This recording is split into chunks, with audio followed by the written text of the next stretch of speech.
முக்தார் அவர்கள் my India 24x7 news channel.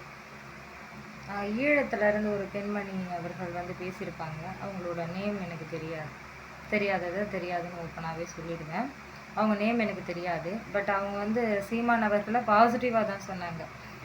நீங்கள் பணத்தை இழக்காதீங்க, அவர்கிட்ட கொடுத்து ஏமாறாதீங்க, அந்த மாதிரி வந்து நீங்கள் வந்து ஒரு மாதிரி எப்படி சொல்கிறதுன்னா பிரிக்கணுன்றது, தமிழர்களையும் வந்து ஒன்றா இணைக்கலான்ட்டு சீமான் அவர்கள் போராடுறாரு.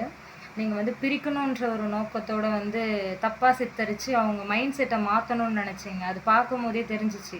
அது எப்படி தெரிஞ்சிச்சுன்னா, ஏதோ யாரோ சொல்லி கொடுத்து நான் உனக்கு இதை செய்கிறேன், நீ அந்த பெண்ணோட மைண்ட் செட்டை எப்படியாச்சும் மாற்றி விட்டுரு, தப்பாக சித்தரித்து காட்டு சீமான் அவர்களை அப்படின்ற மாதிரி இருந்துச்சு முக்தார் அவர்கள் பேசுறது. அப்போனா எனக்கு டவுட்டாக தான் இருக்குது. அதை யோசித்து பார்க்கும்போது டவுட்டாக தான் இருக்குது. கஷ்டப்பட்டு இயற்கைக்காகவும் அடுத்த தலைமுறைக்காகவும் டாஸ்மார்க்கால் நிறைய உயிர் இறந்து போகுது. களத்தில் நின்று போராடுறாரு முக்தார் அவர்களே. இயற்கைக்காக கஷ்டப்படுறாரு, வேர்வதனி ஊற்ற கஷ்டப்படுறாரு. அவரோட வலியை உணரணும். அவர்கிட்ட வந்து ஒரு 25% ஓரளவுக்கு நெகட்டிவ் இருந்தாலும் 75% பாசிட்டிவ் இருக்குது. பாசிட்டிவான நேர்மறை எண்ணம் இருக்குது. இயற்கைக்காக போராடுறாரு.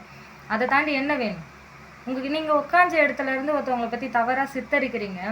களத்தில் நின்று அந்த பேனாசலை வைக்கக்கூடாதுன்றதுக்காக கடல் தண்ணி வந்து அசுத்தமாயிடும், மீன்கள் அதனால் பாதிக்கப்படும்ட்டு மீனவர்களுக்காக வந்து முன்னாடி நின்று பேசுனது யார்? சீமான் அவர்கள் தானே. அந்த ஒரு புரிதல்லாம் இல்லைல்ல.